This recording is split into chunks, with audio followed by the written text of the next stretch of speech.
ನಮಸ್ತೆ ವೀಕ್ಷಕರೇ, ಸಪ್ತಾಶ್ವ ಟಿವಿಯ ಟಾಪ್ 10 ನ್ಯೂಸ್ಗೆ ಸ್ವಾಗತ. ನಾನು ಶಾಮಿ ಶೆಟ್ಟಿ.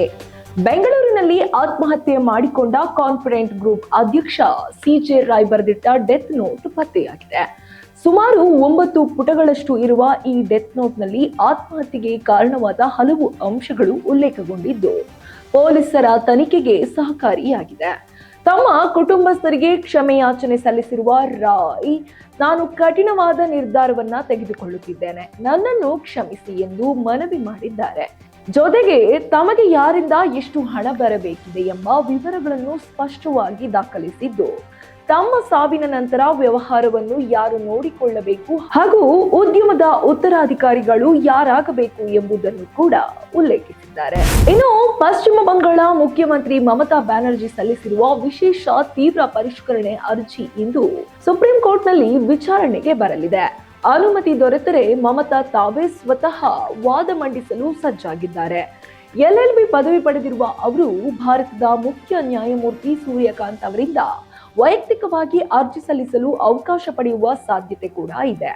ತಮ್ಮ ಕಾನೂನು ತಂಡದ ಮೂಲಕ ಮಧ್ಯಂತರ ಅರ್ಜಿಯನ್ನು ಸಲ್ಲಿಸಿರುವ ಮಮತಾ ಸುಪ್ರೀಂ ಕೋರ್ಟ್ ಆವರಣ ಪ್ರವೇಶಿಸಲು ತಮ್ಮ ಹೆಸರಿನಲ್ಲಿ ಪಾಸ್ ಪಡೆಯಲಾಗಿದೆ. ಇನ್ನು ಖ್ಯಾತ ಸಂಗೀತ ಸಂಯೋಜಕ SP ವೆಂಕಟೇಶ್ ಮಂಗಳವಾರ ಬೆಳಿಗ್ಗೆ ಹೃದಯಾಘಾತದಿಂದ ನಿಧನರಾಗಿದ್ದಾರೆ.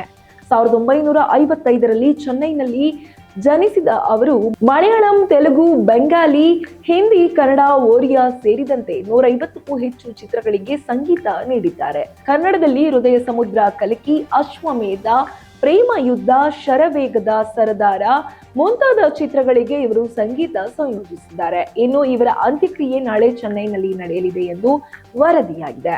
ವೆಂಕಟೇಶ್ ಅವರ ನಿಧನಕ್ಕೆ ತಮಿಳು ಮತ್ತು ಮಲಯಾಳಂ ಚಿತ್ರರಂಗದ ಗಣ್ಯರು ಸಂತಾಪ ವ್ಯಕ್ತಪಡಿಸಿದ್ದು, ಕೇರಳದ ಚಲನಚಿತ್ರ ಹಾಗೂ ಸಂಗೀತ ಕ್ಷೇತ್ರದ ಸಾವಿರಾರು ಅಭಿಮಾನಿಗಳು, ರಾಜಕೀಯ ನಾಯಕರು ಸೇರಿ ಶೋಕ ವ್ಯಕ್ತಪಡಿಸಿದ್ದಾರೆ. ಬ್ರಿಟಿಷ್ ನಟ ಜೇಸನ್ ಶಾ ಸಂಜಯ್ ಲೀಲಾ ಬನ್ಸಾಲಿ ಅವರ ಹಿರಮಂಡಿ ಚಿತ್ರದಲ್ಲಿನ ತಮ್ಮ ಅಭಿನಯದಿಂದ ಪ್ರೇಕ್ಷಕರ ಮೆಚ್ಚುಗೆ ಪಡೆದ ಬಳಿಕ ಇದೀಗ ವಿಜಯ್ ಅಭಿನಯದ ಜನನಾಯಕನ್ ಚಿತ್ರದಲ್ಲಿ ಕಾಣಿಸಿಕೊಳ್ಳಲಿದ್ದಾರೆ. ಇತ್ತೀಚಿನ ಸಂದರ್ಶನದಲ್ಲಿ ಅವರು ಚಲನಚಿತ್ರಗಳು ತಮ್ಮ ಮುಗ್ಧತೆಯನ್ನು ಕಳೆದುಕೊಂಡಿವೆ ಎಂದು ಅಭಿಪ್ರಾಯ ವ್ಯಕ್ತಪಡಿಸಿದ್ದಾರೆ. ರಣವೀರ್ ಸಿಂಗ್ ಅವರ ದುರಂದರ್ ಮತ್ತು ಯಶ್ ಅವರ ಟಾಕ್ಸಿಕ್ ಟೀಸರ್ಗಳನ್ನು ಟೀಕಿಸಿದ ಜೇಸನ್, ಧರ್ಮ ಮತ್ತು ರಾಜಕೀಯವು ಇಂದಿನ ಸಿನಿಮಾಗಳ ಮೇಲೆ ಹೇಗೆ ಪ್ರಭಾವ ಬೀರುತ್ತಿದೆ ಎಂಬುದರ ಕುರಿತು ಮಾತನಾಡಿದ್ದಾರೆ.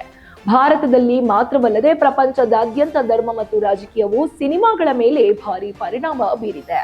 ಸಿನಿಮಾಗಳಲ್ಲಿ ಅಲೌಕಿಕ ಸಂದೇಶಗಳು ಹೆಚ್ಚಾಗಿ ಕಾಣಿಸುತ್ತಿವೆ, ಏಕೆಂದರೆ ಕಾಲ ಬದಲಾಗಿದೆ ಎಂದು ಅವರು ಅಭಿಪ್ರಾಯ ಹಂಚಿಕೊಂಡಿದ್ದಾರೆ.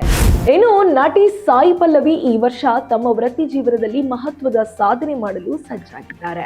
ನಿತೇಶ್ ತಿವಾರಿ ನಿರ್ದೇಶನದ ರಾಮಾಯಣ ಚಿತ್ರದಲ್ಲಿ ಸೀತೆಯಾಗಿ ಕಾಣಿಸಿಕೊಳ್ಳುತ್ತಿರುವ ಅವರು ಇದೀಗ ಕಲ್ಕಿ 2 ಸೀಕ್ವೆಲ್ನಲ್ಲಿ ದೀಪಿಕಾ ಪಡುಕೋಣೆ ಬದಲಿಗೆ ಸುಮತಿ ಪಾತ್ರಕ್ಕೆ ಆಯ್ಕೆಯಾಗಿದ್ದಾರೆ ಎಂಬ ಸುದ್ದಿ ಎಲ್ಲೆಡೆ ಹರಿದಾಡುತ್ತಿದೆ.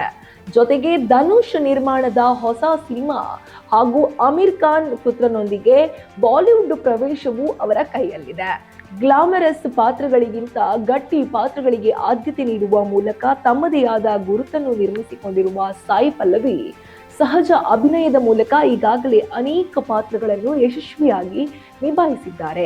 ಹೀಗೆ ಅವರು ಭಾರತೀಯ ಚಿತ್ರರಂಗದಲ್ಲಿ ಅಪರೂಪದ ಸಾಧನೆ ಮಾಡಲು ಸಜ್ಜಾಗಿದ್ದಾರೆ. ಇನ್ನು ರಾಯಲ್ ಚಾಲೆಂಜರ್ಸ್ ಬೆಂಗಳೂರು ತಂಡದ ಮಾರಾಟ ಪ್ರಕ್ರಿಯೆ ಅಧಿಕೃತವಾಗಿ ಆರಂಭಗೊಂಡಿದ್ದು, ಹಾಲಿ ಓನರ್ ಡಿಯಾಜಿಯೋ ಕಂಪನಿ ಫ್ರಾಂಚೈಸಿಗೆ 18,000 ಕೋಟಿ ಬೇಸ್ ಪ್ರೈಸ್ ನಿಗದಿ ಮಾಡಿದೆ. ಸಿಟಿ ಬ್ಯಾಂಕ್ ಮಾರಾಟದ ಜವಾಬ್ದಾರಿಯನ್ನು ವಹಿಸಿಕೊಂಡಿದ್ದು, ಬಿಡ್ಡಿಂಗ್ ಪ್ರಕ್ರಿಯೆ ಈಗಾಗಲೇ ಚುರುಕುಗೊಂಡಿದೆ. RCBಯ ಬ್ರ್ಯಾಂಡ್ ವ್ಯಾಲ್ಯೂ $2 ಬಿಲಿಯನ್ ಗಡಿ ದಾಟಿರುವುದರಿಂದ ಬಿಡ್ಡಿಂಗ್ ಹತ್ತಿರ 25,000 ಕೋಟಿಯವರೆಗೂ ಏರಬಹುದೆಂದು ಅಂದಾಜಿಸಲಾಗಿದೆ. ತಂಡದ ಷೇರುಗಳ ಖರೀದಿಗೆ ವಿರಾಟ್ ಕೊಹ್ಲಿ ಹಾಗೂ ಪತ್ನಿ ಅನುಷ್ಕಾ ಶರ್ಮಾ ಆಸಕ್ತಿ ತೋರಿದ್ದು, ಅನುಷ್ಕಾ 3% ಸ್ಟೇಕ್ ಖರೀದಿಗೆ ಮುಂದಾಗಿದ್ದಾರೆ. ಆದರೆ ಅನುಷ್ಕಾ ಇನ್ವೆಸ್ಟ್ ಮಾಡೋದಕ್ಕೆ ನಿಯಮಗಳು ಅಡ್ಡಿಯಾಗಿವೆ. ಪತಿ ವಿರಾಟ್ ಕೊಹ್ಲಿ ತಂಡದ ಆಟಗಾರನಾಗಿರುವುದು ಫ್ರಾಂಚೈಸಿ ಓನರ್ ಆಗೋ ಅನುಷ್ಕಾ ಆಸೆಗೆ ಅಡ್ಡಿಯಾಗಿದೆ. ಇನ್ನು ಫೆಬ್ರವರಿ 15ರಿಂದ ಆರಂಭವಾಗಲಿರುವ T20 ವಿಶ್ವಕಪ್ನಲ್ಲಿ ಭಾರತದ ವಿರುದ್ಧದ ಪಂದ್ಯಗಳನ್ನು ಪಾಕಿಸ್ತಾನ ಬಹಿಷ್ಕರಿಸಿರುವ ಸುದ್ದಿ ಕ್ರಿಕೆಟ್ ಲೋಕದಲ್ಲಿ ಚರ್ಚೆಗೆ ಕಾರಣವಾಗಿದೆ. ಈ ಬಗ್ಗೆ ಪಾಕಿಸ್ತಾನ ಕ್ರಿಕೆಟ್ ಬೋರ್ಡ್ ಯಾವುದೇ ಅಧಿಕೃತ ವಿವರಣೆ ನೀಡಿಲ್ಲ. ಆದರೆ ಪಾಕಿಸ್ತಾನ ಭಾರತ ವಿರುದ್ಧದ ಪಂದ್ಯವನ್ನ ಆಡದೇ ಇದ್ದರೆ ಐಸಿಸಿ ಕಠಿಣ ನಿಯಮಗಳನ್ನು ಜಾರಿಗೆ ತರುವ ಸಾಧ್ಯತೆ ಇದೆ. ಜೊತೆಗೆ ಪಾಕಿಸ್ತಾನ ಆಡುತ್ತದೆಯೋ ಇಲ್ಲವೋ ಎಂಬುದನ್ನ ಸ್ಪಷ್ಟಪಡಿಸಲು ಐಸಿಸಿ 48 ಗಂಟೆಗಳ ಡೆಡ್ ಲೈನ್ ನೀಡಿದೆ. ಇತ್ತ ಪಾಕಿಸ್ತಾನ ಕ್ರಿಕೆಟ್ ಬೋರ್ಡ್ ವಿರುದ್ಧ ನ್ಯಾಯಾಲಯದ ಮೆಟ್ಟಿಲೇರಲು ಜಿಯೋ ಸ್ಟಾರ್ ಕೂಡ ಸಿದ್ಧತೆ ನಡೆಸಿದೆ. ಇನ್ನು ಕರ್ನಾಟಕದ ವಿಧಾನಸಭೆಯ ಮಂಗಳವಾರದ ಕಲಾಪದಲ್ಲಿ ಅಬಕಾರಿ ಇಲಾಖೆಯ ಭ್ರಷ್ಟಾಚಾರದ ಆರೋಪದ ಹಿನ್ನೆಲೆಯಲ್ಲಿ ತೀವ್ರ ಸಂಘರ್ಷ ನಡೆದಿದೆ. ಸಚಿವ ಆರ್.ಬಿ. ತಿಮ್ಮಾಪುರ ರಾಜೀನಾಮೆಗೆ ಆಗ್ರಹಿಸಿ ಬಿಜೆಪಿ ಸದಸ್ಯರು ಆಕ್ರೋಶ ವ್ಯಕ್ತಪಡಿಸಿದರು. ಅಬಕಾರಿ ಇಲಾಖೆಯಲ್ಲಿ ಬರೋಬ್ಬರಿ 6,000 ಕೋಟಿ ಹಗರಣ ನಡೆದಿದೆ ಎಂದು ಬಿಜೆಪಿ ರಾಜ್ಯಾಧ್ಯಕ್ಷ ಬಿ.ವೈ. ವಿಜಯೇಂದ್ರ ಹಾಗೂ ವಿಪಕ್ಷ ನಾಯಕ ಆರ್. ಅಶೋಕ್ ಆರೋಪಿಸಿದ್ದಾರೆ. ವಿಧಾನಸೌಧದ ಕೆಂಗಲ್ ಗೇಟ್ ಬಳಿ ಮಾತನಾಡಿದ ವಿಜಯೇಂದ್ರ, ಸಿದ್ದರಾಮಯ್ಯ ಸರ್ಕಾರ ಹಗರಣಗಳ ಅಲೆಯಲ್ಲಿ ಸಿಲುಕಿಕೊಂಡಿದ್ದು ಅಬಕಾರಿ ಇಲಾಖೆಯಲ್ಲಿಯೂ ಭ್ರಷ್ಟಾಚಾರ ತಲುಪಿದೆ ಎಂದು ಕಿಡಿಕಾರಿದರು. ಮನಸೋ ಇಚ್ಛೆ ಬೇಕಾಬಿಟ್ಟಿ ಲಿಕ್ಕರ್ ಲೈಸೆನ್ಸ್ ನೀಡಲಾಗುತ್ತಿದೆ. ಆಡಿಯೋ ಟೇಪ್ನಲ್ಲಿ ಹೆಸರು ಬಹಿರಂಗವಾಗಿದೆ ಎಂದು ಅವರು ಆರೋಪಿಸಿದರು. ಇನ್ನು ಬೆಂಗಳೂರು ಮೆಟ್ರೋ ಟಿಕೆಟ್ ದರ ಏರಿಕೆ ವಿಚಾರ ಮತ್ತೆ ವಿವಾದಕ್ಕೆ ಕಾರಣವಾಗಿದೆ. ಕಳೆದ ವರ್ಷ ಫೆಬ್ರವರಿ 9ರಂದು 101.5% ದರ ಏರಿಕೆ ಮಾಡಿದ ಬಿಎಂಆರ್ಸಿಎಲ್ ಪ್ರಯಾಣಿಕರ ತೀವ್ರ ವಿರೋಧದ ಹಿನ್ನೆಲೆಯಲ್ಲಿ ಕೇವಲ 3 ದಿನಗಳಲ್ಲಿ 71.5ಕ್ಕೆ ಇಳಿಸಿತ್ತು. ಇದೀಗ ಬೋರ್ಡ್ ಸಭೆಯಲ್ಲಿ 5% ದರ ಏರಿಕೆಗೆ ಒಪ್ಪಿಗೆ ದೊರೆತಿದೆ. ಆದರೆ ಈ ನಿರ್ಧಾರ ಜಾರಿಗೆ ತರಲು ರಾಜ್ಯ ಸರ್ಕಾರದ ಅನುಮತಿ ಅಗತ್ಯವಿದ್ದು ಇದಕ್ಕಾಗಿ ಅಧಿಕಾರಿಗಳು ಕಸರತ್ತು ನಡೆಸುತ್ತಿದ್ದಾರೆ. ಪ್ರಯಾಣಿಕರ ಅಸಮಾಧಾನ ನಡುವೆಯೂ ನಿಗಮ ದರ ಏರಿಕೆಗೆ ಪಟ್ಟು ಹಿಡಿದಿದೆ ಎನ್ನಲಾಗುತ್ತಿದೆ. ಕಳೆದ ಬಾರಿ ದರ ಏರಿಕೆಗೆ ತೀವ್ರ ಆಕ್ರೋಶ ವ್ಯಕ್ತಪಡಿಸಿದ ಪ್ರಯಾಣಿಕರು ವಾರ್ಷಿಕ ಸ್ವಯಂಚಾಲಿತ ದರ ಏರಿಕೆ ಮಾಡುವ ಬಿಎಂಆರ್ಸಿಎಲ್ ಯೋಜನೆಗೆ ವಿರೋಧ ವ್ಯಕ್ತಪಡಿಸಿದ್ದಾರೆ. ಸಂಸದ ತೇಜಸ್ವಿ ಸೂರ್ಯ ಕೂಡ ದರ ನಿಗದಿ ಸಮಿತಿಯನ್ನು ಪುನರ್ ರಚಿಸಬೇಕು ಹಾಗೂ ತಪ್ಪು ಲೆಕ್ಕ ಸರಿಪಡಿಸುವವರೆಗೂ ದರ ಏರಿಕೆಯನ್ನು ತಡೆಹಿಡಿಯಬೇಕು ಎಂದು ಕೇಂದ್ರ ಮತ್ತು ರಾಜ್ಯ ಸರ್ಕಾರಗಳಿಗೆ ಪತ್ರ ಬರೆದಿದ್ದಾರೆ. ಇನ್ನು ಕರ್ನಾಟಕದ 4 ರಸ್ತೆ ಸಾರಿಗೆ ನಿಗಮಗಳ ನೌಕರರು ಮತ್ತೆ ಸರ್ಕಾರದ ವಿರುದ್ಧ ಹೋರಾಟಕ್ಕೆ ಸಜ್ಜಾಗಿದ್ದಾರೆ. ಜಂಟಿ ಕ್ರಿಯಾ ಸಮಿತಿ ನೇತೃತ್ವದಲ್ಲಿ ಈ ತಿಂಗಳ ಫೆಬ್ರವರಿ 3ನೇ ವಾರದಲ್ಲಿ ಪ್ರತಿಭಟನೆ ನಡೆಯಲಿದೆ. ಜನವರಿ 29ರಂದು ನಿಗದಿಯಾಗಿದ್ದ ಹೋರಾಟವನ್ನು ಎಚ್.ವಿ. ಅನಂತ ಸುಬ್ಬರಾವ್ ಅವರ ನಿಧನದಿಂದ ಮುಂದೂಡಲಾಗಿತ್ತು. ನೌಕರರು 38 ತಿಂಗಳ ವೇತನ ಹಿಂಬಾಕಿ, 2024 ಜನವರಿ 1ರಿಂದ ಹೊಸ ವೇತನ ಪರಿಷ್ಕರಣೆ ಜಾರಿ ಸೇರಿದಂತೆ ಹಲವು ಬೇಡಿಕೆಗಳನ್ನು ಮುಂದಿಟ್ಟಿದ್ದಾರೆ.